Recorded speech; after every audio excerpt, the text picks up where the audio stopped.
Bagarros Bagarre, bonsoir, salut Jeep. Salut Luigi. On parle de quoi ce soir? Ce soir, on parle d'un sac. On parle simplement du retour de Cyril Gane. Ça y est. Du retour de Cyril Gane dans l'octogone et ouais. pas à n'importe quelle date. Non, le 3 septembre à Paris. Et simplement, il revient dans le game. Direction le titre. La ceinture. La ceinture. Et du coup, il y a eu pas mal de chamboulements ces derniers temps suite à l'UFC Londres qui s'est passé.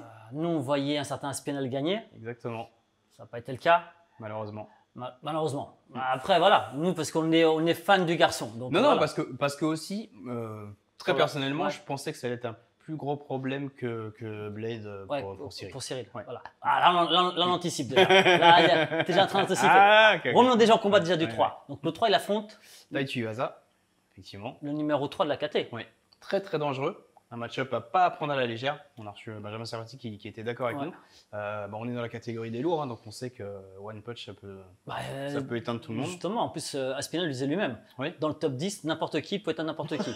Non, mais voilà, parce que tellement ils sont lourds, tellement ils sont puissants, t'es pas 70 kilos, c'est pas les 66 là. Les garçons font 120 kg, 115 kg. Effectivement. Mais sorti de là, voilà, C'est ça. on estime que Tai Tuivasa quand même est prenable et à la hauteur de Gane et qui peut gagner ce combat. Quand même. Voilà. En tout cas, on s'attend à ce que Cyril gagne ce combat. On essaie d'être objectif, c'est pas évident. Non, mais voilà. Non, mais si. Il a toutes les cartes en main, je pense, au niveau technique. C'est ça. Son striking, logiquement, il est au-dessus. Voilà, c'est pas logiquement, il est au-dessus. Soyons honnêtes.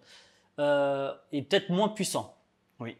Peut-être. Déficit de puissance, oui, clairement. Voilà. Mais maintenant, on parle du Cyril qu'on a vu à l'époque. Le nouveau Cyril, depuis, il a travaillé. On sait que il est en travers. Il a cette défaite-là, forcément, il l'a vécu très mal. Il n'a jamais perdu avant. La ceinture, effectivement, prendre ta défaite à ce moment-là, c'est pas pas évident. C'est ça, prendre ta défaite, parce qu'avant, il n'a jamais perdu. Donc déjà, il s'est remis en question, il a retravaillé. Il s'est reconcentré, et il travaille forcément ses faiblesses. Donc je pense qu'il va être encore meilleur. Donc il est meilleur en striking, en déplacement. Franchement, tu me dis si je me trompe, et je ne crois pas que ce soit un spécialiste du sol. Je ne sais pas. Ah, attention. Non, mais c'est pas un spécialiste du sol, mais attention. Moi, je pense que les deux domaines où il faut se méfier de Tuivasa, c'est effectivement la lutte contre la cage. Il va mettre une grosse pression à Cyril. Il va essayer de le bloquer. Il est plus petit, plus trapu. Et effectivement, au sol, on sait que Cyril aussi a un bon niveau au sol, mais je pense que faut pas aller au sol avec Tuivasa. Ouais. Et je pense que c'est pas on pense, on est sûr. Cyril, il travaille la lutte. Oui. Il en mange. Il en mange. Parce qu'il l'a dit lui-même. Fernand Lopez, son coach, son head coach, lui dit aussi. Donc voilà, il n'y a pas de souci cette fois-ci. Oui, ils ont travaillé cet aspect-là. Voilà, donc il n'a pas négligé le truc. Donc, il passe Tuivasa le 3. En plus, Tuivasa, il faut quand même qu'il tienne 5 rounds. Hein. Ouais. Non, mais voilà, c'est une donnée aussi, tu vois. C'est une donnée, c'est qu'il ne faut pas obliger. Tu vois, c'est que tu n'es pas forcément obligé de gagner par TKO, par soumission. Ton combat peut aller à décision finale. Et il y a un combat qui est dur. Ça penchera pour Cyril, forcément. Ouais. Voilà, on ne peut pas, en tout cas, on n'imagine pas autre chose. Donc voilà. Donc, Cyril remporte ce combat. On a Blade qui vient de gagner, qui vient de libérer en fait la place d'Aspinall. Et Blade vient de dire lui-même, là dans une interview là, hier ou avant-hier, ça dépend quand est-ce qu'il faut regarder la vidéo. En tout cas, il l'a dit là récemment que clairement, il ne veut pas de revanche contre Aspinall. Ah bah bien sûr, mais il avait déjà demandé Cyril, je crois, il avait déjà demandé à affronter Cyril. Ça, c'était pas fait. C'est normal, numéro 1. Là, maintenant, ils veulent gagnant de toute façon. Voilà. Cyril ou Tai Tuivasa. C'est ça. Et il dit que ce sera Cyril. Et il dit que c'est Cyril. Et de toute façon, voilà. Et lui, il veut pas de revanche. Ouais. Il dit même autre chose. Il dit, c'est pour le titre. Ah, titre intérimaire. Bah oui, c'est ça. Le titre intérimaire. Le titre intérimaire. Et d'ailleurs, c'est logique. Oui, mais après, c'est les deux seuls contenders maintenant qui. Exactement. Et en plus, ils ne sont pas rencontrés non plus. Et c'est quand même les deux plus méritants. Ouais, alors après, Blade, il a affronté 2 fois le champion, je crois. Du coup. Il a affronté 2 fois le champion, oui, tout à fait. Ouais. Mais là, aujourd'hui, peu importe. C'est-à-dire que le garçon, il a performé, il n'y a personne en face. Le fameux combat, parce que là, on va nous dire, oui, mais attends, c'est pas eux, ça va être Stipe contre Jones. Ouais, alors là, c'est. Et les gars. Là, c'est de la grosse supposition. Il n'y a rien qui est programmé. À part sur les réseaux, on n'a rien vu. Ils ne combattent pas. Donc là, tu as quand même 2 garçons comme eux qui combattent, qui performent. Légitimement, tu as le numéro 1 et tu as le numéro 4. C'est logique qu'ils s'affrontent pour… en tout cas, c'est normal. Et en plus, il ne faut pas non plus, attendez, Blade, il ne faut pas le sous-estimer. Ah oui, c'est vrai. Sans déconner, arrêtons de sous-estimer ce garçon en France. Non, mais sans déconner. Déjà, il faut être numéro 4. Déjà, tout le monde n'est pas numéro 4 de la KT. Hein. Ouais. Après, on le voyait, il serait limité à une époque. On voyait lutteur parce que c'est un gros lutteur. C'est le meilleur lutteur de la catégorie. Ouais, après. Mais c'est pas qu'un lutteur. Il a un gros sol. Il a un gros sol. Ils sont entraînés là, spécialement. Avec Nick Rod. Nick Rod. C'est pas n'importe qui. Ouais. C'est pas n'importe qui. Ah, c'est multiples compétiteurs à la DCC. Il a remporté beaucoup de combats, beaucoup de titres. Et il a été numéro 1 IBJJF, je crois, en 2018. Il faudra vérifier. Mais... Ouais, mais pas que. Il continue à performer. Hein. Donc, ils s'entraînent à la B-Team avec lui. Non, mais que ce soit clair, aujourd'hui, et franchement, prendre une patate de Curtis, j'en veux pas. Parce que on l'oublie ça, hein, mais au début du combat contre Aspinall, pourquoi il envoie des low kicks? Non, mais pourquoi il envoie des low kicks? Il va pas à la boxe, hein. Pourtant c'est un boxeur. Hein. C'est vrai. Et c'est un sacré boxeur. C'est un très bon boxeur. C'est un très bon boxeur. Hein. Il a tourné avec Fury et tout, en 2015. Hein. Mais pourtant, il va pas. Non. Il garde les distances et il s'est dit je vais lui casser les appuis, et après je vais venir le voir. Donc ça veut dire déjà que voilà, il se méfie quand même. Hein. C'est-à-dire qu'il y a de la puissance. Donc garçon puissant, garçon très bon lutteur, et en plus qui travaille le sol. Waouh, je suis pas mauvais combat pour Cyril alors. Franchement, en tout cas, ce serait pas le combattant que Edouane que j'aurais choisi pour lui en tout cas. Ouais, faut voir. Moi je pense qu'Aspinall lui aurait posé plus de problèmes, mais vu comme ça après. On saura pas. En tout cas, on ne sera pas là. Parce que plus meilleur striker quand même. Aspinall. Oui, clairement. Non, plus talentueux. Oui, c'est clairement. Ouais. Là-dessus, on est d'accord. Sol de folie, etc. Par contre, personne nous dit qu'on ne le retrouvera pas plus tard sur le chemin de Cyril. Hein. Ah, bien sûr, on espère le revoir aussi. Vu les âges, vu tout ça. Après, il est blessé, on ne sait pas on sait pas encore. Le type de blessure. Aujourd'hui, on ne sait pas.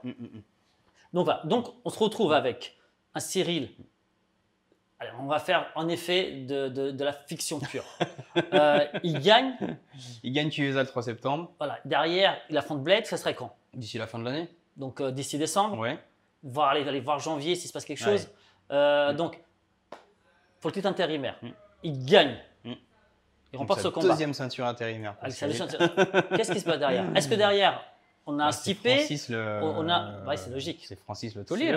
Il est toujours le champion de la catégorie. Hein. Et en plus, là, il après, soit l'UFC se dit Francis revient pas, donc là, problème. C'est vrai qu'aujourd'hui, on pourrait avoir un Cyril John Jones. Alors. Voilà. On pourrait. M'enflamme ou pas? Mais ouais, parce que je pense que Francis, sa ceinture, il va la garder, il veut la garder. En tout cas, lui, c'est ça. Mais est-ce que ça l'intéresse de recombattre Cyril? De toute façon, il n'aura pas le choix. C'est pas lui qui décide. Dans tous les cas, tu es obligé de combattre forcément le champion intérimaire. C'est obligé. Tu n'as pas le choix. En plus, on le voit dernièrement, il est comme à l'UFC. Hein. Là, il était encore là. Donc il est là. Il garde un œil sur sa ceinture. Il garde un œil sur sa ceinture. Il est propriétaire de la ceinture. Il va, clairement, il veut la garder. Donc, je pense qu'on aura forcément un combat contre le champion intérimaire.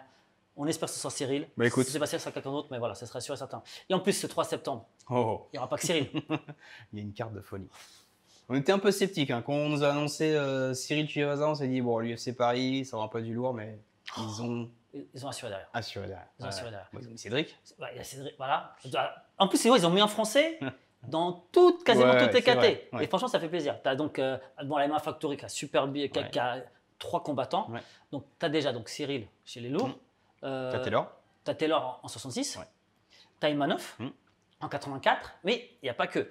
Il y a aussi la team de Daniel Vorin qui est Benoît Saint-Denis en 70. Et là, ils l'ont mis, ils ont mis un Américain, donc ça va peut-être faire un peu plus de hype aussi, qui a 19-4, je crois, un truc comme ça. On a aussi donc Cédric, Zara Fern. Et on aurait dû avoir Manon. Et malheureusement, c'est blessé. Bien sûr. C'est dommage parce que franchement, tant pis. C'était vraiment, ça donnait encore plus de poids à cette UFC. Elle affrontait la première de la catégorie, c'était aussi et derrière, il y avait peut-être le titre. Possiblement le combat pour le titre derrière. Donc, ça franchement, c'était effectivement, le combat le plus excitant en dehors de Gann, Taille, c'était vraiment. Je suis d'accord avec toi. Je suis totalement d'accord avec toi. C'est vraiment, voilà. Ouais, ce week-end va être dingue. Folie. Il va être dingue parce que la veille, il y a Arès. Et Arès vous permet Attention, je sais que vous n'avez pas tous des places UFC. Je le sais. Et vous permet, si vous achetez une place chez Ares, voilà, il y en a 100. Ils vous offrent 100 places UFC dans les places à gagner. Ares. Ouais. Top. Donc par contre, écoute, faut faut pas vous avoir dire, un peu de chance. faut avoir un peu de chance, mais il y en a 100. C'est énorme 100. 100, c'est énorme. Effectivement. Et aujourd'hui, je ne pense pas qu'il y ait 50 façons de gagner. Donc voilà. Top. Dans tous les cas, il faut aller supporter vos Français d'ici là. Ah ouais, la carte elle est lourde, il faut y aller. Sur les réseaux, allez-y donner de la force. Il faut vraiment y aller. Ne suivez pas que nous, suivez aussi tous les combattants qu'on a cités. Mais suivez-nous aussi. Ouais. Donnez-nous de la force aussi. On en a besoin, on ne dirait pas comme ça, on en a besoin. Non, mais suivez nos combattants parce que nous, si on existe, c'est pour eux, c'est pour les supporter. Donc, UFC, Ares, le 2 et le 3 septembre. Yes. Et après, forcément, il y en aura d'autres. Mais voilà, pour l'instant, on est focalisé sur ça. Donc voilà. Totalement Jeep. Parfait. Merci beaucoup. Merci à tous. Bonnes vacances, si vous êtes en vacances. Allez, à bientôt sur la bagarre. Ciao.